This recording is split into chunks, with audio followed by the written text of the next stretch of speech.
Thank you, Paul. Good morning, everybody. Nice to see you again.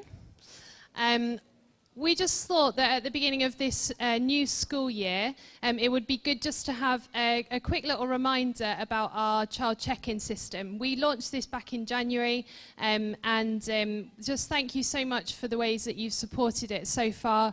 It's been a big learning curve for all of us, but we've got to where we are now. And now that it's a new school year, there's just a few little reminders that we thought it would just be good to get. So if you are a parent or you're a carer and you bring a child for check-in, you might want to have your phone out. It might be something you want to take a photo of or jot down or anything. We're just going to have a quick little whiz through of how to do it. So we're just going to talk about updating details very quickly, okay? And this is the website that you need to go on to be able to do that, hopecorby.myknowchurch.co.uk. This is so you can, as a parent and a carer, get into your account to update your details and the details of your children, okay? You log in and you then click on Me, which is at the top. And a few things for you to check, please, just at the beginning of this new school year. Please, can you check your contact details? Phone numbers change throughout the year. Home addresses change. Please, can you just go in and just check that they're all correct? It's really important we have the most up-to-date details. And also that your child's date of birth is correct, please. If your child's date of birth is wrong, it messes up which group they get put into and all sorts. So you might have a youth that ends up going out to Tiny Treasures or something. So it happens. So please just have a little check. Okay, that's important.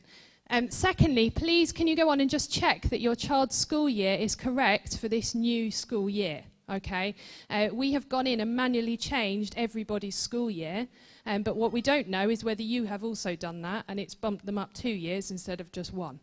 Okay, so please just go in and just check that it's all right and correct.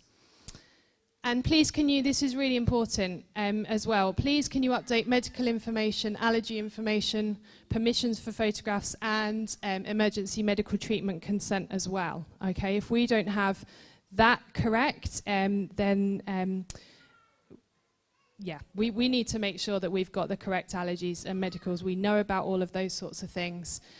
Perhaps something's changed, perhaps something's new, perhaps something's stopped. Also, permission for photographs and that emergency medical treatment consent as well. And lastly, lots of you have done this already, but not everybody has. Please, can you upload a photograph of yourself and your children? It's not something that anybody else can do. So we couldn't just take photographs of everybody and put it up.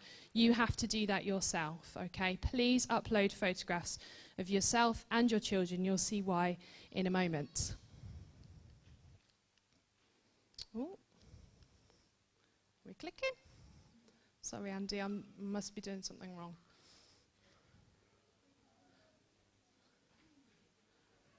Okay, thank you, Andy.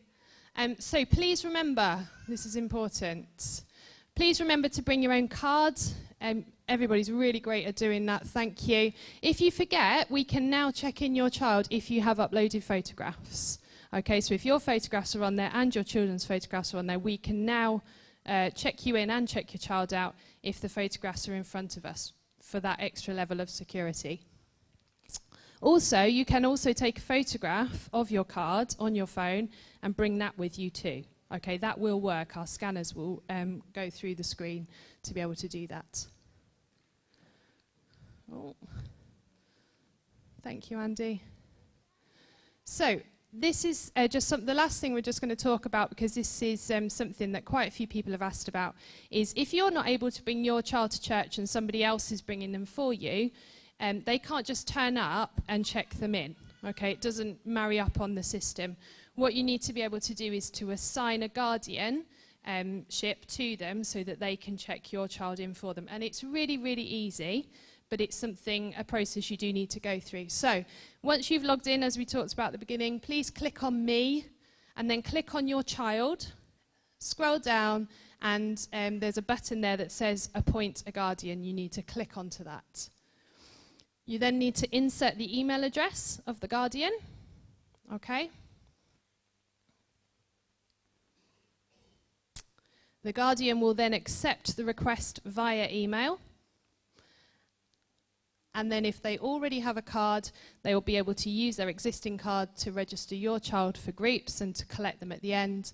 If they don't already have a card, then they'll receive it when they first register your child for groups. Okay, so I don't know if I can go backwards. If anybody wants to take a photograph of that or just jot it down. It's a really simple process, but it's something that you do need to do to be able to appoint a guardian. Okay, and then the last one. And then this is really important. Please note, if you've got more than one child, you do have to repeat that guardian process for each child. It doesn't automatically do it for each child. Okay, so, oh, lovely. Go to a photograph. So that's it from me. Thank you ever so much for your support and help, everybody. And if you've got any questions at all, please just come and grab somebody in a Hope Kids t-shirt. We'll be glad to help.